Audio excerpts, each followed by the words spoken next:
Good morning class.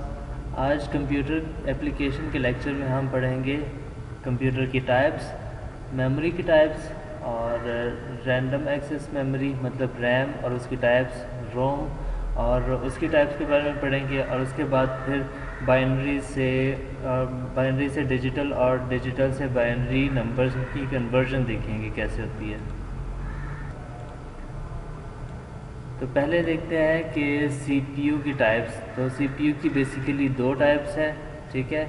CISC और RISC मतलब complex instruction set computer और रिड्यूस्ड इंस्ट्रक्शन सेट कंप्यूटर।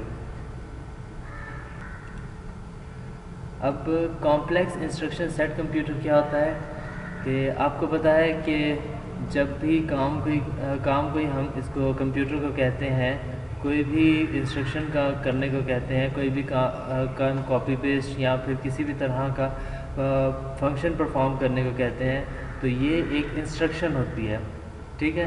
तो in computers में CISC मतलब कॉम्प्लेक्स इंस्ट्रक्शन सेट कंप्यूटर में बहुत सारी इंस्ट्रक्शन एक साथ एग्जीक्यूट हो सकती थी, ठीक है। लेकिन ये थोड़ा सा लेंथी प्रोसेस था, इसलिए टाइम भी थोड़ा ज़्यादा कंज्यूम करता था। इसलिए नए टाइप के कंप्यूटर्स इंट्रोड्यूस हुए थे जिसको RISC कहते थे, रिड्यूस्ड इंस्ट्रक्शन सेट कंप्यूटर्स। तो रिड्यूस्ड इंस्ट्रक्शन सेट कंप्यूटर में क्या होता था कि ये सारी इंस्ट्रक्शंस जो है, ये सारी इंस्ट्रक्शंस सिंप्लीफाई हो जाती थी, मतलब 5-6 इंस्ट्रक्शंस एक साथ हो जाती थी और इनको छोटा करके कंप्यूटर को इनपुट किया जाता था, जिसकी वजह से इसकी परफॉर्मेंस भी हाई हो जाती थी और ये इंस्ट्रक्शन की एग्जीक्यूशन भी फास्ट हो जाती थी। मतलब कि जो कॉम्प्लेक्स इंस्ट्रक्शन सेट कंप्यूटर है उसके अंदर बहुत सारी इंस्ट्रक्शंस होती थी और उतना ही टाइम लगता था, ठीक है। जो कि बहुत सारी इंस्ट्रक्शंस एक ही स्टेप में होती थी लेकिन टाइम ज़्यादा लगता था, लेकिन यहाँ पर बहुत सारी इंस्ट्रक्शंस होती हैं और टाइम जो है उसको रिड्यूस कर दिया जाता था। और इसमें इंस्ट्रक्शन की लाइन जैसे 10 लाइनों का एक इंस्ट्रक्शन है तो उसको एक लाइन में सिंप्लीफाई करके तो उसको एग्जीक्यूट किया जाता था, जिससे इसकी परफॉर्मेंस भी हाई हो जाती थी और जो टाइम कंज्यूम करता था वो भी कम हो जाता था। अब जब कंप्यूटर में कुछ भी हम सेव करते हैं तो उसको हम रेफ़र करते हैं कि वो कंप्यूटर की मेमोरी में जाता है, ठीक है। तो मेमोरी को हम कह सकते हैं कि फ़िज़िकल डिवाइस है जिसके अंदर हमारा डाटा स्टोर होता है। और जैसे हम कोई भी की इंटर करते हैं तो वो कंप्यूटर में फीड हो जाती है, वो कंप्यूटर में सेव हो जाती है। अब वो कंप्यूटर में कैसे सेव होती है, ज़ीरोज़ एंड वन की शक्ल में, ठीक है। वो बाइनरी कोड्स में चेंज हो जाती है। जैसे हम ए या बी टाइप करते हैं तो कंप्यूटर को ये नहीं मालूम कि हम ए टाइप कर रहे हैं या बी टाइप कर रहे हैं, लेकिन कंप्यूटर को ये मालूम है कि ए की कोड्स क्या है, तो वो ए के कोड्स को रीड करता है और ए या बी जो भी हम लिखते हैं वो स्क्रीन पर प्रेजेंट कर देता है, ठीक है। तो ये ज़ीरोज़ एंड वंस ये दो स्टेबल साइड्स हैं, ये दो स्टेबल स्टेट्स हैं कंप्यूटर की, जो कि सारा कुछ डिफ़ाइन करते हैं कि कौन सी इंस्ट्रक्शन कैसे एग्जीक्यूट होनी है। और इनको हम कहते हैं बाई स्टेबल सिस्टम्स, ठीक है। बाई स्टेबल कहते हैं इनको।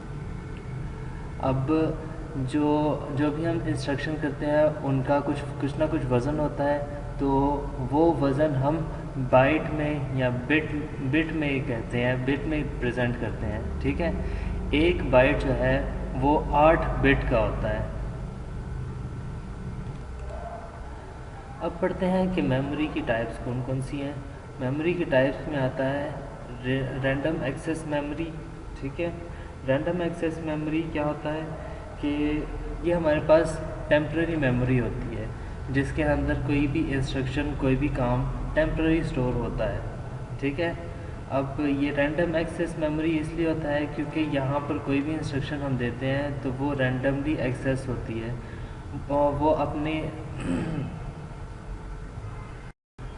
अब जैसे आपको पता है कि रैम में मेमोरी टेम्प्रेरी होती है, ठीक है। तो टेम्प्रेरी का मतलब ये है कि जब तक इसके अंदर बिजली होगी तब तक इसके अंदर इंफॉर्मेशन होगी, और जैसे ही बिजली ख़त्म कर दी तो बिजली के साथ ही इसके अंदर से इंफॉर्मेशन भी ख़त्म हो जाती है। जैसे हम कोई चीज़ कॉपी करते हैं और उसको पेस्ट नहीं करते हैं और बिजली चली जाती है तो ये इंफॉर्मेशन वहीं से ख़त्म हो जाती है, कहीं पर भी पेस्ट नहीं कर सकते। दोबारा हम अगर कंप्यूटर को ऑन करके पेस्ट करना चाहें तो वहाँ पर कोई इंफॉर्मेशन नहीं होगी पेस्ट करने के लिए। अब इसकी दो टाइप्स हैं, एक एस रैम है और एक डी रैम है, ठीक है। तो डी रैम जो है उसके अंदर तो थोड़ा सा अब इसकी दो टाइप्स हैं, रैम की दो टाइप्स हैं, एक स्टैटिक रैंडम एक्सेस मेमोरी और दूसरी डायनामिक रैंडम एक्सेस मेमोरी। तो स्टैटिक रैंडम एक्सेस मेमोरी क्या होती है कि ये काफ़ी एडवांस टाइप ऑफ रैम है जिसके अंदर काफ़ी सारी इंस्ट्रक्शंस पहले से पड़ी होती हैं, ठीक है। और इसको दोबारा रिफ़्रेश करके देखना नहीं था पड़ता कि कौन कौन सी इंस्ट्रक्शन मेरे अंदर पड़ी हुई है, ठीक है। इसलिए इसकी रिलायबिलिटी भी ज़्यादा है और इसका रिफ़्रेश रेट बहुत ज़्यादा है, जिसकी वजह से ये जो normal dynamic random access memory है या फिर डी रैम है उससे काफ़ी तेज़ थी।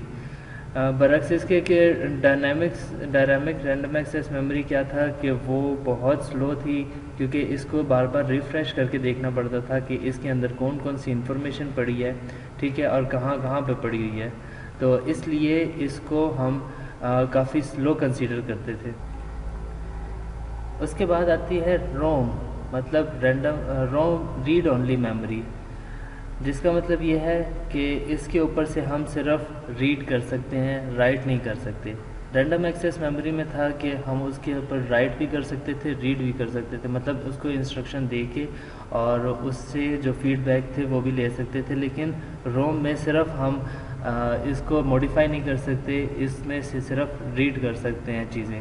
मतलब ये है कि जैसे हमारे कंप्यूटर में इंस्ट्रक्शन होती है कि क्लिक करेंगे तो किसी चीज़ को कोई चीज़ सिलेक्ट की जाएगी, ठीक है। तो ये एक रोम का फंक्शन है कि जिसको हम चेंज नहीं कर सकते। अब रोम की डिफरेंट टाइप्स को पढ़ते हैं कि रोम की कौन कौन सी टाइप्स हैं। फर्स्ट टाइप है प्रोग्रामेबल रीड ओनली मेमोरी, ठीक है।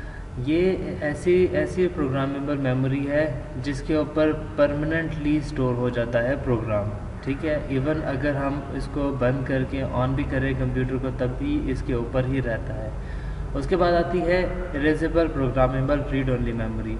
अब ये भी परमानेंट मेमोरी है लेकिन किसी हद तक, क्योंकि हम इसको कंप्यूटर में ही प्रोग्राम नहीं कर सकते हैं। लेकिन अगर हमने इसको प्रोग्राम करना हो, ठीक है, एक प्रोग्राम हटा के दूसरा करना हो तो इसको अल्ट्रावायलेट लाइट से एक्सपोज करना पड़ता है, मतलब अल्ट्रावायलेट लाइट इसके ऊपर डालनी पड़ती है, जिसकी वजह से इसके अंदर का सारा कंटेंट, सारा डाटा इरेज हो जाता है और दोबारा से हम इसको रीप्रोग्राम कर सकते हैं। तीसरी टाइप है EEP रोम। ये भी erasable programmable read only memory की तरह बिहेव करती है, मतलब EP रोम की तरह बिहेव करती है। लेकिन इसमें क्या होता है कि हमें इलेक्ट्रिकल चार्ज चाहिए होते हैं, वहाँ पर तो अल्ट्रावायलेट लाइट चाहिए होती है, लेकिन यहाँ पर इलेक्ट्रिकल चार्ज चाहिए होता है इसको इरेज करने के लिए, और उसके बाद इसको दोबारा से रीप्रोग्राम किया जा सकता है।